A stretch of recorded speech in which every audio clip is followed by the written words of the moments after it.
ವೀಕ್ಷಕರೇ ನಮಸ್ಕಾರ. ಬಿಹಾರ ವಿಧಾನಸಭೆ ಚುನಾವಣೆಯ ಫಲಿತಾಂಶ ಏನಾಗಲಿದೆ ಎಂಬುದು ಇಡೀ ದೇಶದ ಗಮನ ಸೆಳೆದಿದೆ. ಇಡೀ ದೇಶದ ಗಮನ ಸೆಳೆದ ಬೆನ್ನಲ್ಲೇ ಅದರ ಆರಂಭಿಕವಾಗಿ ಅದರ ಮುನ್ಸೂಚನೆಯಾಗಿ ಎಕ್ಸಿಟ್ ಪೋಲ್ ಅಂದ್ರೆ ಮತಗಟ್ಟೆ ಸಮೀಕ್ಷೆಗಳು ನೀಡಿದಂತ ಫಲಿತಾಂಶ ಭಾರಿ ಕುತೂಹಲಕಾರಿಯಾಗಿದೆ.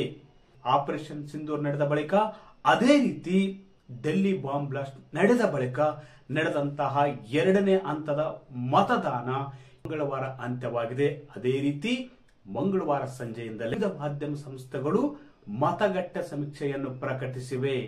ವಿಶೇಷ ಅಂದ್ರೆ ನರೇಂದ್ರ ಮೋದಿ ಅವರ ನೇತೃತ್ವದ ಎನ್ಡಿಎ ಮೈತ್ರಿಕೂಟ ಈ ಒಂದು ಚುನಾವಣೆಯಲ್ಲಿ ಅಂದ್ರೆ ಬಿಹಾರ್ ಚುನಾವಣೆಯಲ್ಲಿ ಮತ್ತೊಮ್ಮೆ ದಿಗ್ವಿಜಯ ಸಾಧಿಸಿದೆ. ಬಹುತೇಕ ಮತಗಟ್ಟೆ ಸಮೀಕ್ಷೆಗಳು ವಿವಿಧ ಮಾಧ್ಯಮ ಸಂಸ್ಥೆಗಳು ನಡೆಸಿದಂತ ಮತಗಟ್ಟೆ ಸಮೀಕ್ಷೆಗಳಲ್ಲಿ ಎನ್ಡಿಎ ಮೈತ್ರಿಕೂಟ ಭರ್ಜರಿ ಗೆಲುವು ಸಾಧಿಸಿದೆ. ಅದೇ ರೀತಿ ಮಹಾಗಠಬಂಧನ್ ಮೂರನೇ ಬಾರಿಗೆ ಎಡವಿ ಬಿದ್ದಿದೆ. ಈಗಾಗಲೇ ಬಿಹಾರ್ ವಿಧಾನಸಭೆ ಚುನಾವಣೆಯಲ್ಲಿ ಎನ್ಡಿಎ ನಾಯಕರು ಮತ್ತು ಮಹಾಗಠಬಂಧನ್ ನಾಯಕರು ಜಿದ್ದಿನ ಹೋರಾಟ ನಡೆಸಿದ್ರು. ಈ ಬಾರಿ ಹೇಗಾದ್ರೂ ಮಾಡಿ ಬಿಹಾರನ್ನು ಪಡಿಲೇಬೇಕು ಅಂತ ಮಹಾಗಠಬಂಧನ್ ನಾಯಕರು ಜಿದ್ದಿಗೆ ಬಿದ್ದಿದ್ರು.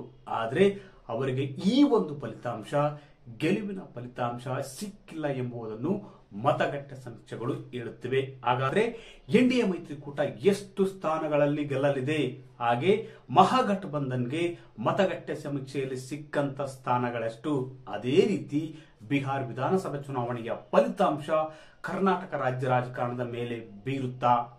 ವೀಕ್ಷಕರೇ, ಈ ಕುರಿತು ಮತ್ತಷ್ಟು ಮಾಹಿತಿ ನೀಡ್ತೀನಿ. ಅದಕ್ಕೂ ಮುನ್ನ ನಮ್ಮ ಚಾನಲ್ ಸಬ್ಸ್ಕ್ರೈಬ್ ಮಾಡಿ, ವಿಡಿಯೋ ಶೇರ್ ಮಾಡಿ, ಲೈಕ್ ಮಾಡಿ, ಕಮೆಂಟ್ ಮಾಡಿ. ನಿನ್ನೆ ಅಷ್ಟೇ ನವದೆಹಲಿಯಲ್ಲಿ ಬಾಂಬ್ ಬ್ಲಾಸ್ಟ್ ಆಗಿತ್ತು. ಅದು ದೊಡ್ಡ ಸದ್ದು ಕೂಡ ಮಾಡಿದೆ ಮತ್ತು ಅದೊಂದು ಆತಂಕಕಾರಿ ಘಟನೆ ಕೂಡ ಹೌದು. ದೇಶದ ಭದ್ರತೆಗೆ ಆತಂಕಕಾರಿ ಘಟನೆ ಕೂಡ ಹೌದು. ಇಂಥ ಹೊತ್ತಿನಲ್ಲೇ ಮಂಗಳವಾರ ನಡೆದಂತಹ ಬಿಹಾರ್ ವಿಧಾನಸಭೆ ಚುನಾವಣೆ ಎರಡನೇ ಹಂತದ ಮತದಾನ ಕೂಡ ಮುಕ್ತಾಯವಾಗಿದ್ದು, ಸಂಜೆ ಹೊತ್ತಿಗೆ ವಿವಿಧ ಮಾಧ್ಯಮ ಸಂಸ್ಥೆಗಳು ತಮ್ಮ ಮತಗಟ್ಟೆ ಸಮೀಕ್ಷೆಯ ಫಲಿತಾಂಶವನ್ನು ಪ್ರಕಟಿಸಿವೆ. ಬಹುತೇಕ ಮತಗಟ್ಟೆ ಸಮೀಕ್ಷೆಗಳಲ್ಲಿ ಬಹುತೇಕ ಮಾಧ್ಯಮ ಸಂಸ್ಥೆಗಳು ಅದೇ ರೀತಿ ಸಮೀಕ್ಷಾ ಸಂಸ್ಥೆಗಳು ನಡೆಸಿದಂತಹ ಮತಗಟ್ಟೆ ಸಮೀಕ್ಷೆಯಲ್ಲಿ ಎಕ್ಸಿಟ್ ಪೋಲ್ ನಲ್ಲಿ ಎನ್ಡಿಎ ಮೈತ್ರಿಕೂಟ ಭರ್ಜರಿಯಾಗಿ ಗೆಲುವು ಸಾಧಿಸಿ ಅಧಿಕಾರ ಹಿಡಿಯಲಿದೆ ಅಂತ ಎಕ್ಸಿಟ್ ಪೋಲ್ ನ ಬಹುತೇಕ ಫಲಿತಾಂಶಗಳು ಹೇಳಿವೆ. ನಾನು ನಿಮ್ಗೆ ಇಲ್ಲಿ ಒಂದು 4-5 ಶಾಂಪಲ್ ಗಳನ್ನು ನೀಡ್ತೀನಿ. ಅವು ಯಾವ್ಯಾವ ಮಾಧ್ಯಮ ಸಂಸ್ಥೆಗಳು ನಡೆಸಿದಂತಹ ಮತಗಟ್ಟೆ ಸಮೀಕ್ಷೆಯಲ್ಲಿ ಎನ್ಡಿಎ ಮೈತ್ರಿಕೂಟ ಎಷ್ಟು ಸ್ಥಾನಗಳನ್ನು ಗೆಲ್ಲಲಿದೆ, ಅದೇ ರೀತಿ ಮಹಾಗಠಬಂಧನ್ ಎಷ್ಟು ಗೆಲ್ಲಲಿದೆ, ಅದೇ ರೀತಿ ಪ್ರಾದೇಶಿಕ ಪಕ್ಷವಾಗಿ ಹೊರಹೊಮ್ಮಿದ ಜನಸುರಾಜ್ ಪಕ್ಷ ಕೂಡ ಎಷ್ಟು ಸ್ಥಾನಗಳನ್ನು ಗೆಲ್ಲಲಿದೆ ಎಂಬುದನ್ನು ಮತಗಟ್ಟೆ ಸಮೀಕ್ಷೆಯಲ್ಲಿ ವಿವಿಧ ಮಾಧ್ಯಮ ಸಂಸ್ಥೆಗಳು ತಮ್ಮದೇ ಆದ ಸಂಖ್ಯೆಯನ್ನು ನೀಡಿವೆ. ಇಲ್ಲಿ ಒಂದಷ್ಟು ಶಾಂಪಲ್ ಗಳನ್ನು ನಾನು ನೀಡ್ತೀನಿ.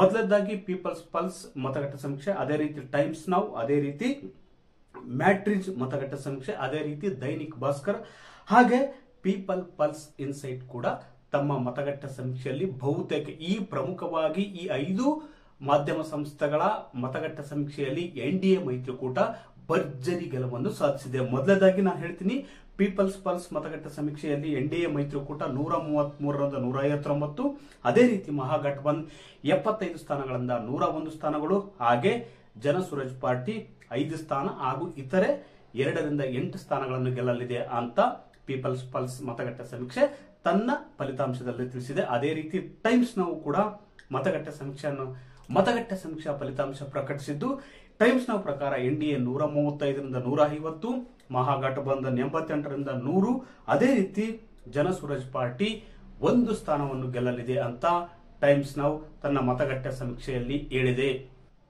ಹಾಗೆ ಮ್ಯಾಟ್ರಿಜ್ ಕೂಡ ತನ್ನ ಮತಗಟ್ಟೆ ಸಮೀಕ್ಷಾ ಫಲಿತಾಂಶವನ್ನು ಪ್ರಕಟಿಸಿದ್ದು, ಎನ್ಡಿಎ ಮೈತ್ರಿಕೂಟ 147ರಿಂದ 167 ಸ್ಥಾನಗಳನ್ನು ಗೆಲ್ಲಲಿದೆ ಅಂತ ಈ ಒಂದು ಸಂಸ್ಥೆ ಹೇಳಿದೆ. ಅಂದ್ರೆ ಬಹುತೇಕ ಎಲ್ಲ ಮಾಧ್ಯಮ ಸಂಸ್ಥೆಗಳು ನಡೆಸಿದಂತಹ ಮತಗಟ್ಟೆ ಸಮೀಕ್ಷೆಗಳಲ್ಲಿ ಈ ಒಂದು ಮ್ಯಾಟ್ರಿಜ್ ಸಂಸ್ಥೆ ಇದೆಲ್ಲ ಎನ್ಡಿಎ ಮೈತ್ರಿಕೂಟ 147ರಿಂದ 167 ಸ್ಥಾನ ಗೆಲ್ಲಲಿದೆ ಅಂತ ಈ ಒಂದು ಸಂಸ್ಥೆ ಹೇಳಿದೆ. ಹಾಗೆ ಮಹಾಗಠಬಂಧನ್ 70ರಿಂದ 90 ಸ್ಥಾನ, ಇತರ 2 ಸ್ಥಾನಗಳಲ್ಲಿ ಗೆಲ್ಲಲಿದೆ ಅಂತ ಮ್ಯಾಟ್ರಿಜ್ ಸಂಸ್ಥೆ ತನ್ನ ಮತಗಟ್ಟೆ ಫಲಿತಾಂಶದಲ್ಲಿ ಹೇಳಿದೆ.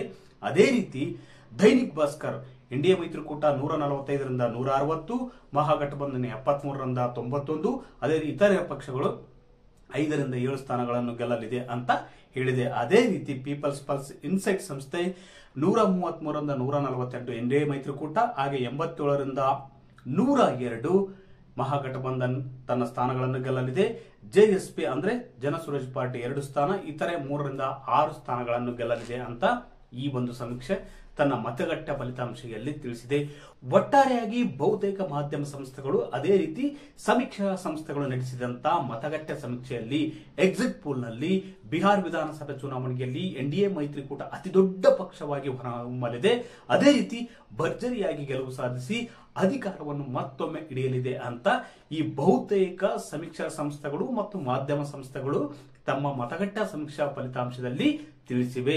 ಈ ಒಂದು ಬಿಹಾರ ವಿಧಾನಸಭೆ ಚುನಾವಣೆಯಲ್ಲಿ ಎನ್ಡಿಎ ಮೈತ್ರಿಕೂಟ ಮತ್ತು ಮಹಾಗಠಬಂಧನ್ ತುಂಬಾ ಜಿದ್ದಾಜಿದ್ದಿನಿಂದ ಒಂದು ಹೋರಾಟವನ್ನು ನಡೆಸಿದ್ರು. ಈ ಒಂದು ಚುನಾವಣಾ ಅಖಾಡದಲ್ಲಿ ವೋಟ್ ಚೋರಿ, ಭ್ರಷ್ಟಾಚಾರ, ಕುಟುಂಬ ರಾಜಕಾರಣ ಸೇರಿ ಮತ್ತಿತರ ವಿಷಯಗಳು ಕೂಡ ಪ್ರಸ್ತಾಪವಾಗಿದ್ವು. ಇನ್ನು ವಿಶೇಷವಾಗಿ ಹೇಳಬೇಕಪ್ಪ ಅಂದ್ರೆ ಈಗಾಗಲೇ ಮಹಾರಾಷ್ಟ್ರ, ಡೆಲ್ಲಿಯನ್ನು ಗೆದ್ದಿರತಕ್ಕಂಥ ಎನ್ಡಿಎ ಮೈತ್ರಿಕೂಟ ಬಿಹಾರನ್ನು ಕೂಡ ತನ್ನ ತೆಕ್ಕೆಗೆ ಹಾಕಿಕೊಳ್ಳುವ ನಿಟ್ಟಿನಲ್ಲಿ ಸಜ್ಜಾಗಿ ನಿಂತಿದೆ.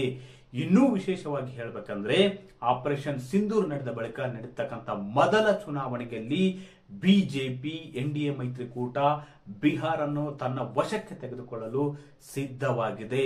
ಹಾಗೆ ದೆಹಲಿ ಬಾಂಬ್ ಬ್ಲಾಸ್ಟ್ ನಡೆದ ಮರುದಿನವೇ ನಡೆದಂತ 2ನೇ ಹಂತದ ಚುನಾವಣೆ ಕೂಡ ಮುಕ್ತಾಯ ಮಂಗಳವಾರಕ್ಕೆ ಆಗಿದ್ದು, ಚುನಾವಣಾ ಫಲಿತಾಂಶ ಇದೇ 14ರಂದು ಪ್ರಕಟವಾಗಲಿದೆ. ನವೆಂಬರ್ 14ರಂದು ಅಂದ್ರೆ ಇನ್ನು 2 ದಿನದಲ್ಲಿ ಬಿಹಾರ್ ವಿಧಾನಸಭೆ ಚುನಾವಣೆಯ ಫಲಿತಾಂಶ ಹೊರಬೀಳಲಿದೆ. ಅಲ್ಲಿ ವಿಶೇಷವಾಗಿ ಹೇಳಬೇಕಂದ್ರೆ ಬಿಹಾರ ವಿಧಾನಸಭೆ ಚುನಾವಣೆಯ ಫಲಿತಾಂಶ ಕರ್ನಾಟಕದ ಮೇಲೆ ನೇರ ಪರಿಣಾಮ ಬೀರಲಿದೆ ಎಂಬ ಚರ್ಚೆ ಈಗಾಗಲೇ ಶುರುವಾಗಿವೆ.